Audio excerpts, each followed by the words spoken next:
Imphal sahargi tongan mafamsingda sagolsing thadokpadagi accident thoktuna mioi kaya laikhidaba amadi malemda yamna tangna fangba ponising plastic na chingba charubadagi siba khudingmaksing asi koknaba Manipur lengakna haukhiba numit 10 gi mamangda thokiba order ama thoktuna sagolsing lamphelpata amadi marjing gi da thamdrabadi pharaga action lawgani haina fongdokhraba matungda ngasidagi lambida chatpa sagolsing amadi mapuna yoktuna leiba sagolsing lamphelpata leiba Manipur Horse Riding and Polo Association gi grazing field da hoijinduna thamba houkhre ngasi association asigi players sing amadi sagol mapu singna Lamphelpata leiba ekar kuntra chauba grazing field da hoijinna ba honarakpada mafam aduda law udana leiba mioi kharana changba yaroi haiduna ngaihak ningai sangdana bathoki adumakpu Manipur police laktuna amadi mari leinaba department ki mioi sing laktuna punna gyan taminaraba matung thamba houkhre hiram sega mari leinana Manipur Horse Riding and Polo Association ki senior vice president ningthau khongjam bedajit na fongdorakpada mafam asi association da Manipur lengakna allot tawraba mafam ni lomisingna pairiba patasing dak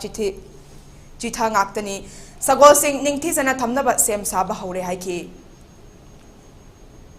nakalamromda Manipur gi handakta chief minister na thabak hapkraba polo sanaroi nupi ani na fongdorakpada Manipur gi chief minister na grazing field asida sagolsing thamnaba honarakpasi afaba khongthangni adumapu mafam asi ising yamna thumba amadi sagol gi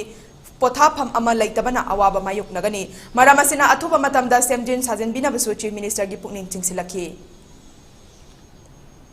Punji budi hauji akhoi thajan jare ko khoi pung taruk tagi pick up tarok pani adu thajal liba sagonje hore moina numidang kara akanda leibam leite aduga habadi atungba jaga je leitaba sagonje masing yama kadomnina ade hore atungba jaga leita taragadi sagonje sum isingda makhongi sum kummaga leiragadi khoi poni jida khoi ingjal akanda khoi mayam di chasaluraga khoi mabu kangkhapa na kolik tobana amaleba adu dugi poto torokadra habagi khoi leiriba lakseriba player sing adi sagon owner sing jida adu madi kitang nungaijade aduga khoi ji nongsing tarakanda khoi stable haidare stable sagon na khangna na ba stable khoi poni je sijigi ngasi sida mafam di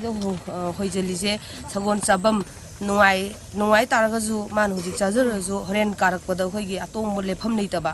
adagi khoina di sangna napi uzarasu ko makhaji di ising orga phumni na tawba aduna moina khudong chadaba mayam ama mayok neiba ado khoina pamjari je moina charurga su khoi hol orga